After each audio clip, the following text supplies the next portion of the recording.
Berokdatan lisan yang qawi Rabbi zidni ilma warzuqni fahma.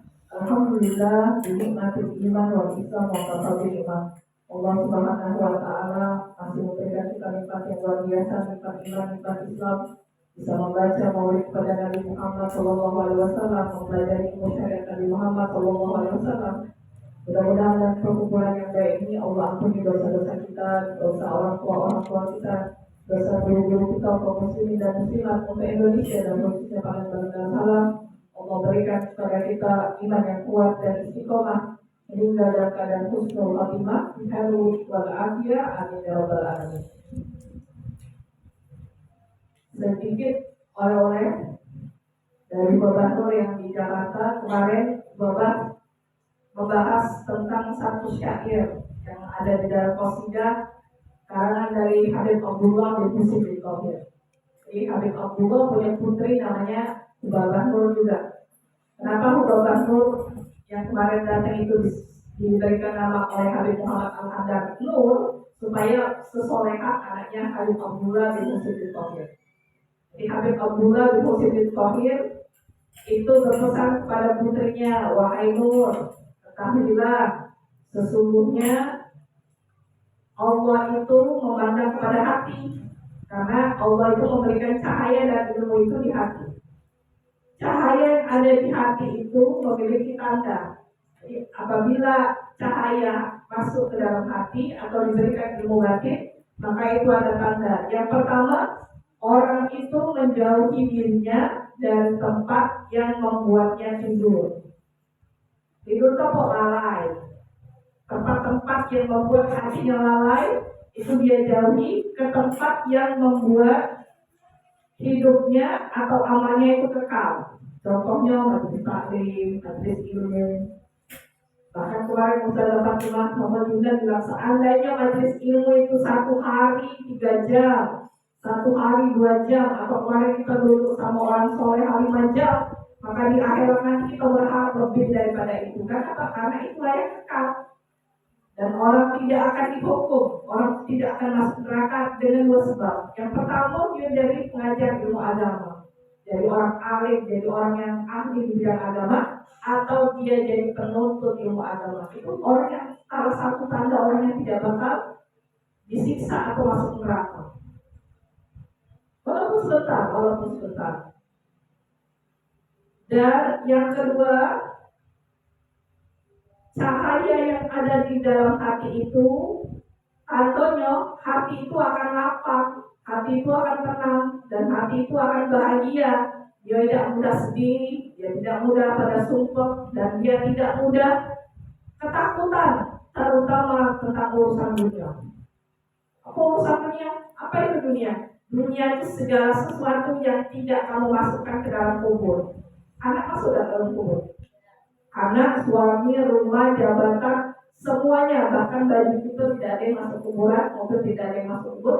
Nah, maka itu disebut dunia. Maka orang yang hatinya dimasuki cahaya, dia tidak akan lagi punya rasa sedih, rasa sumpah, rasa takut gara-gara dunia. Dan yang ketiga,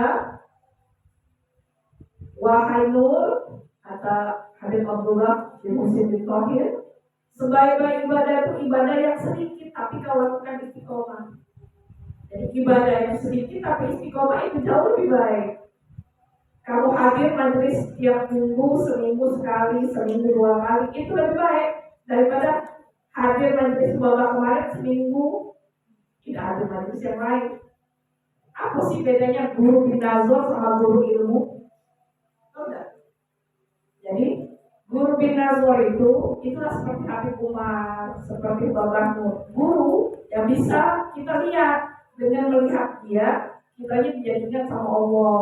Kita merasa banyak dosa, kita merasa tidak punya amal apapun.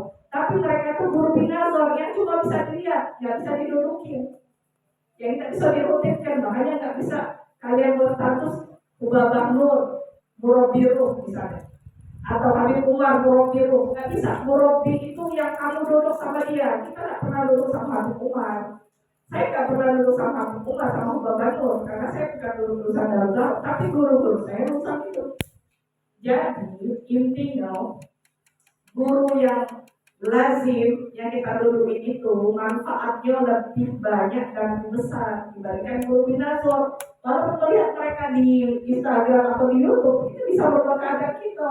Walaupun kita nggak melihat langsung, yang penting kita tuh mengamalkan apa yang mereka ajarkan. Oh mereka mengutamakan ilmu, oh mereka mengutamakan tentang adab, mereka mengutamakan tentang akhlak, itu kita ikuti. Jadi ibadah yang sedikit tapi istiqomah jauh lebih memiliki bekas dan diterima Allah daripada yang banyak tapi tidak istiqomah. Dan selalulah engkau taat kepada Allah dalam semua keadaan. Dan tinggalkanlah apapun, wahai anakku, yang nanti menjauhkanmu dari Allah Subhanahu wa Ta'ala. Makanya kata beliau, jangan sering-sering kumpul sama orang, jangan sering ngobrol sama orang. Kalau kumpul sama ngobrolnya itu tidak memberikan manfaat terutama di dalam akhirat. Walaupun tetangga, ada dengan tetangga, ada tentang dengan kawan, tidak selalu berkumpul. Apalagi perempuan, ya lah pertamanya beda, baik, omongan lama-lama dia juga. Lama-lama dia ngomongin orang, lama-lama dia ngurusin orang. Padahal selalu pesan Bapak Nur dimanapun, jangan ngurusi urusan orang lain. Kenapa? Karena kamu tidak akan ditanya tentang dosa orang lain, kamu tidak akan ditanya tentang keadaan orang lain, tapi kamu ditanya tentang keadaan dirimu sendiri. Dan takutlah kamu kepada api neraka dan berbuatlah kebaikan walaupun dengan setengah upah. Itu dari hadis Nabi SAW. Jadi takutlah kamu dengan api neraka. Jagalah anggota tubuhmu. Kita berusaha menjaga anggota tubuh kita dari segala sesuatu yang menyebabkan kita masuk neraka. Dan beliau mengingatkan, ingatlah keadaanmu di dalam kubur. Karena kuburan itu cuma kita sendiri. Kalau suatu saat Sayyidina Utsman itu datang ke kuburan, beliau nangis sampai sejadi-jadinya. Begitu ditanya, wahai Sayyidina Utsman, kenapa kau nangis begitu hebat ketika orang lain yang dikuburkan? Kata Sayyidina Utsman, seandainya hari itu hari kiamat, mungkin aku tidak terlalu takut. Kenapa? Kalau hari kiamat semua orang mengalaminya serentak. Tapi kalau masuk kubur, cuma aku dengan Allah yang ada di dalam kuburan itu. Makanya kata Bapak Nur, ada keadaan orang yang dia ini gelap. Jadi pertama kali di dalam kuburan si wanita ini mengalami gelap selama 5 jam. Tapi dia bingung, kenapa dia tidak didatangi malaikat munkar nakir? Padahal 7 langkah orang meninggalkan kita pasti ditanya malaikat kan. Lalu ketika itu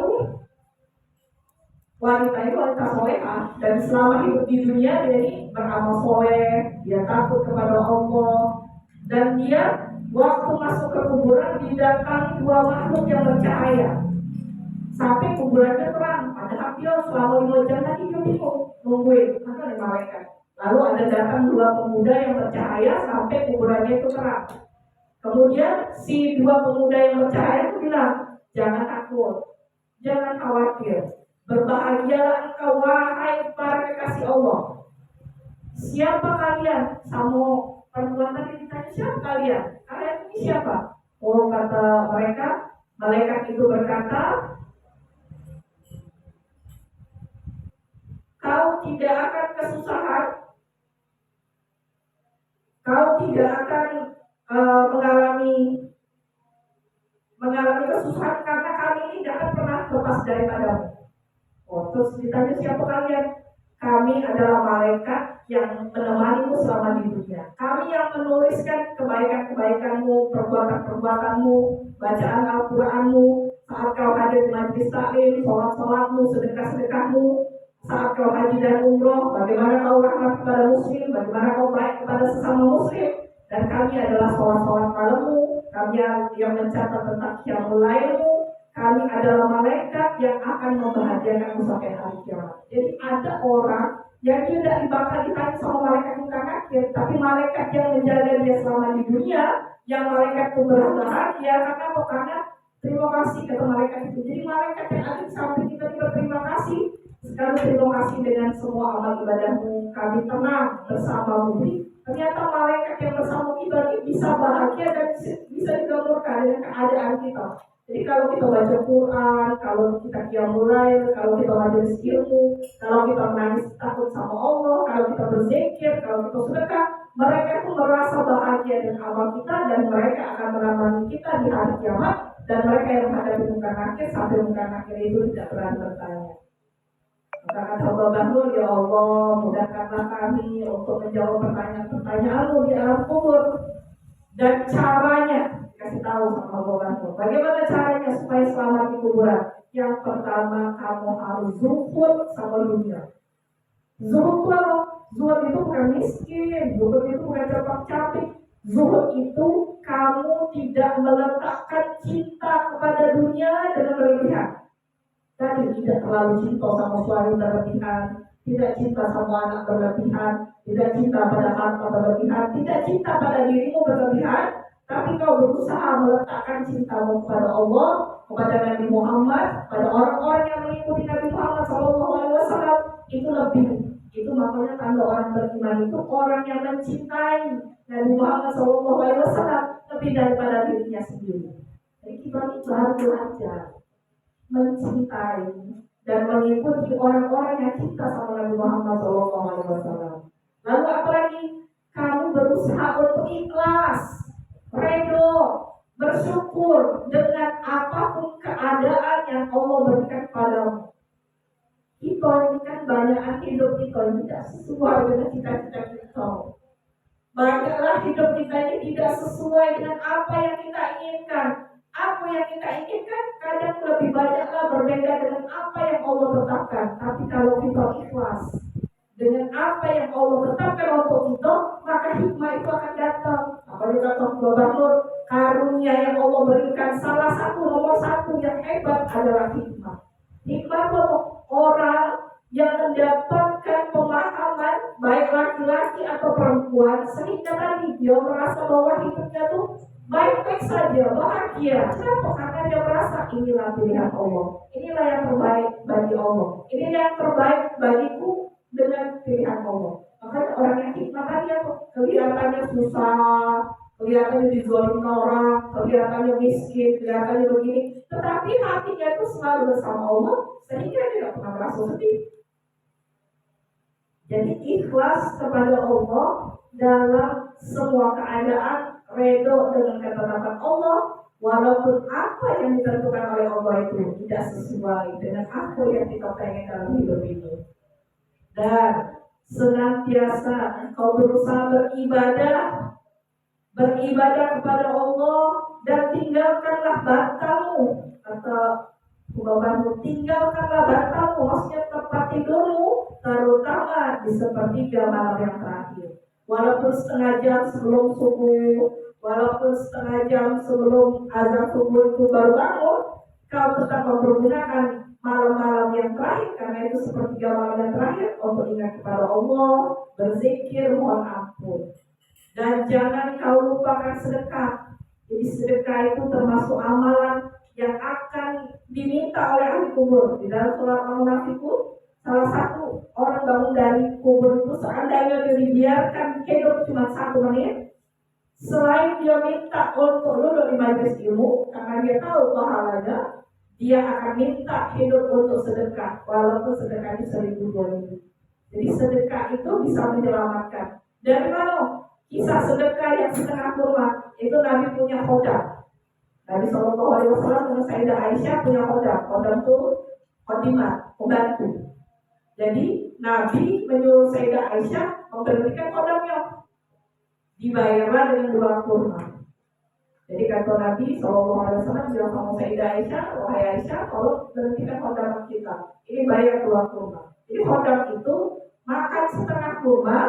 Dia lihat ada orang miskin datang, akhirnya setengah kurmanya dikasih sama orang miskin itu.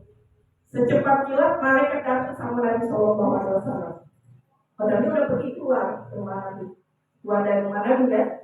Terus kata malaikat itu, wahai Rasulullah SAW, ketahuilah khodam yang baru kau berhentikan itu akan masuk surga. Kenapa kata Nabi? Karena dia ngasih setengah kurmanya kepada orang miskin tadi. Lalu kata dia panggil lagi. Wahai Aisyah, panggil lagi. Sallallahu alaihi wasallam. Jadi orang tidak bisa menilai amal baik, amal buruk, sedekah yang banyak atau yang sedikit yang diterima Allah karena itu termasuk rahasia Allah.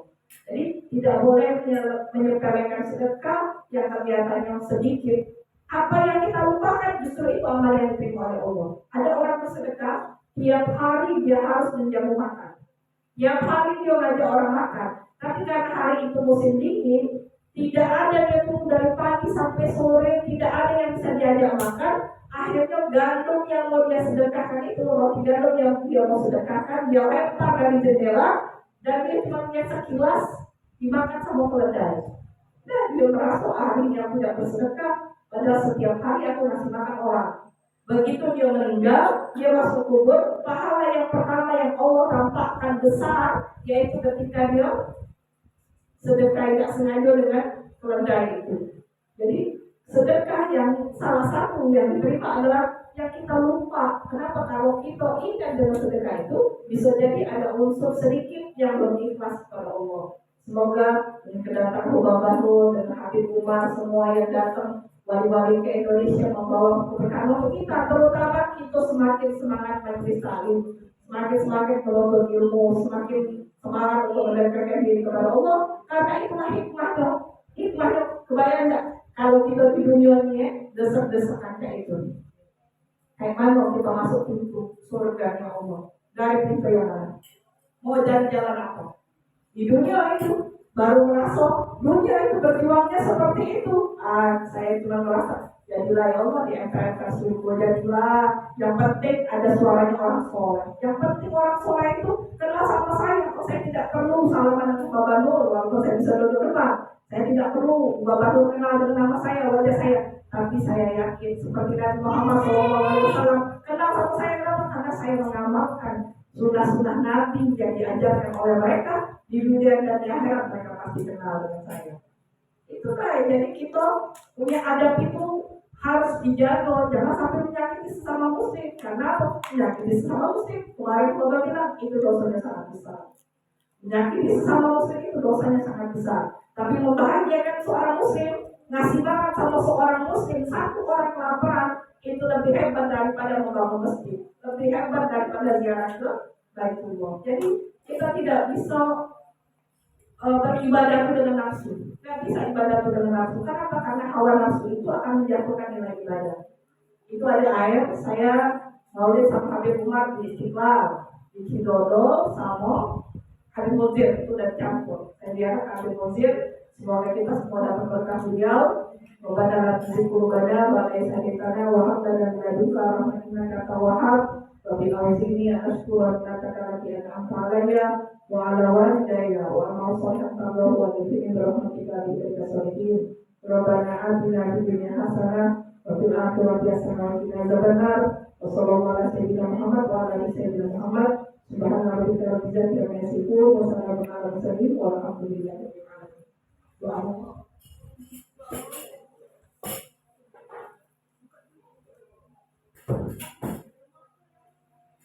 ولقد أشرت لناس من أوصوه في القلوب المحيي الأشجانا والله قد أثنى عليه فما يساوي القول منا أو يكون سمعنا لكن حبا في الصرائر قد جاء بماده صفوة ربنا وحدانا وإن امتدسنا بالمودة هاهنا نرفع أيدي فقرنا ورجعنا بالواحد الأحد العلي إلهنا متوسلنا بمن إليه دعانا مختاره وحبيبه وصفيه من بين الوجود به الإله حبانا يا ربنا يا ربنا يا ربنا بالمصطفى بلعت دعوانا أنت لنا يرزقنا في هذه الدنيا وفي أخرانا أصلح لنا الأحوال واغفر ذنبنا ولا تؤاخذ رب إن أعطانا واصدقنا بنات طه المصطفى ثبت على قدم الحبيب خطانا أهنا بفضلك قد أحمد في بجة عين رضا ترعانا واربط به في كل حال حمدنا وعباد من ومن والانا والمحسنين ومن أجاب نداءنا وزل الهبوط وطالبا أوصانا والحاضرين وسائر في جمعنا نحن بين يديك أنت ترانا ولقد رجونك فهدئ سؤلنا واصفح بفضلك يا سميع دعانا وانصر بنا سنة طه في بقاع الأرض وأمأ كل من عادانا وانظر إلينا واسقنا كأس العنا واسقي وعافي عاجلا مرضانا واقضي لنا الحاجات واحسن حقنا عند الممات وحسن عقبانا يا ربي واجمعنا وأحبابا لنا في ذلك الفردوس يا رضوانا يا ربي واجمعنا وأحبابا لنا في ذلك الفردوس يا رضوانا يا ربي واجمعنا وأحبابا لنا في ذلك الفردوس يا رضوانا بالمصطفى صل عليه وآله ما خلقت ريح الصباء الرصانا سبحان ربك رب العزة عما يصفون وسلام على المرسلين والحمد لله رب العالمين الصلاة والسلام عليك يا سيد المرسلين الصلاة والسلام عليك يا خاتم النبيين الصلاة والسلام عليك يا من أرسله الله رحمة للعالمين ورضي الله تعالى عن أصحاب رسول الله أجمعين. الفاتحة.